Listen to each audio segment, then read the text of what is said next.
যুগপৎ আন্দোলন করেছিলাম বিএনপির সাথে, আরও দল এখানে যুক্ত ছিল।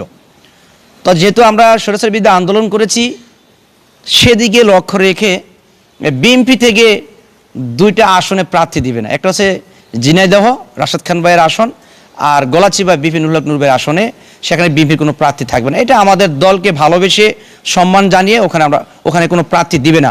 আমরাও খালেদা জিয়াকে সম্মান জানিয়ে তার আসনেও আমরা প্রার্থী দিব না। এইভাবে সমঝোতা হয়েছে।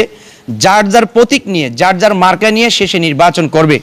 যেহেতু আমার দলের মার্কা হচ্ছে ট্রাক, রাশেদ ভাই ট্রাকের প্রতীক নিয়ে নির্বাচন করবে তার আসনে, নূর ভাইও তার মার্কা ট্রাক নিয়ে নির্বাচন করবে। এবং আমরা যারা চূড়ান্তভাবে প্রার্থী হয়েছি প্রত্যেকেই আমরা আমাদের দলীয় মার্কা ট্রাক মার্কা নিয়ে আমরা নির্বাচন করব। এবং পেপার পত্রিকা আমরাও দেখেছি যে বিভিন্ন নিউজ হয়েছে যে বিএনপির সাথে জোট করেছে বা বিএনপির সাথে দানের মার্কা নিয়ে নির্বাচন করবে। মনে করেন যদি কোনো দল থেকে কেউ অন্য দলে গিয়ে তাদের প্রতীক নিয়ে নির্বাচন করতে হয়, তাহলে প্রাথমিক অবস্থায় তাকে তার দল থেকে পদত্যাগ করতে হবে। পদত্যাগ করার পরে দেখা যাচ্ছে ওই দলের প্রাথমিক সদস্য হতে হবে, তারপরে তাকে ওই দলের মার্কা নিয়ে নির্বাচন করতে হবে। যদি আমাদের দল বিএনপির সাথে জোট করত, তাহলে অবশ্যই আমাদের দলের প্রধান একটি প্রেস বিজ্ঞপ্তির মাধ্যমে বার্তা দিত, সাংবাদিক সম্মেলন করে জানিয়ে দিত। এ ধরনের নির্দেশনা আমাদেরকে দেয় নাই এবং এ ধরনের কোনো নির্দেশনা আমরা পাই নাই।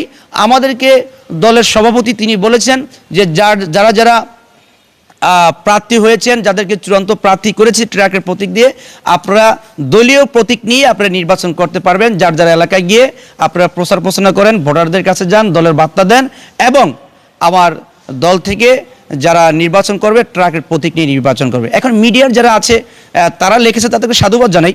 কারণ এই জন্যই সাধুবাদ জানাই, মিডিয়ারদের নিউজের কারণে আমরা আলোচনায় এসেছি। কারণ মিডিয়ারদের নিউজ তাদের খুশি মতন করেছে। কিন্তু যদি আমাদের দল জুটে যেত বা আমাদের দল 2টা আসনের কাছে, যেটা সাধারণত আপনারা বলেন যে নূর ভাই রাশেদ ভাই 2টা আসনের কাছে বিক্রি হয়ে গেছে, ভাই এখানে তো মানুষ তো বিক্রি হওয়ার কথা না। মাঠে ঘাটে হাজারে বাজারে মাছ তরি তরকারি বিক্রি হয়।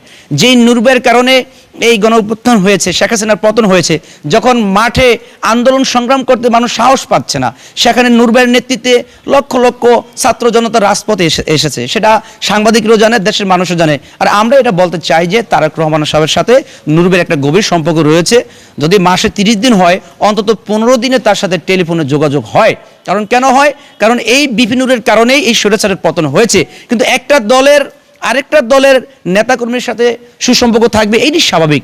তাদেরও লক্ষ্য জনগণের সেবা করা, দেশের জন্য কাজ করা। আমাদেরও লক্ষ্য জনগণের সেবা করা, দেশের জন্য কাজ করা। তো এটা অনেকজনে ভাবে যে অমুক প্রার্থীর সাথে অমুকে চা খাচ্ছে, মনে হয় যে ওনার সাথে চলে গেছে। এটা একটা ভুল ধারণা। আমি গণ অধিকার পরিষদের প্রার্থী, আমি বিএনপির প্রার্থীর সাথে চা খাবো, তার বাসায় যাব, উনি আমার বাসায় আসবে, উনি আমার বাসায় চা খাবে। জামাতের প্রার্থী যিনি আছে ওনার বাসায় আমি যাব, উনি আমার বাসায় আসবে। এবং শরীয়তপুর 2 আসনে যারাই নির্বাচন করতে আসে এই সমস্ত প্রার্থীরা একজনে আরেকজনের বাসায় যাবে। নির্বাচনের বাইরেও আমাদের সকলের সাথে একটা আত্মীয়তার সম্পর্ক রয়েছে, এলাকার সম্পর্ক রয়েছে। আমরা রাজনীতির বাইরেও আমাদের সকলের সাথে একটা আত্মীয়তার সম্পর্ক বন্ধন রয়েছে এখানে। তো এখন যার মাথায় যেটা ধরে সেটাই বলে। কিন্তু আমার দল থেকে, গণ অধিকার পরিষদ থেকে এখনো কোনো দলের সাথে জোট বাঁধে নেই এবং কারো প্রতীক নিয়ে নির্বাচন করতেছে না। আমরা দলের যারা নির্বাচন করতেছে, আমাদের দলের মার্কা হচ্ছে ট্রাকের প্রতীক নিয়েই আমরা নির্বাচন করতেছি।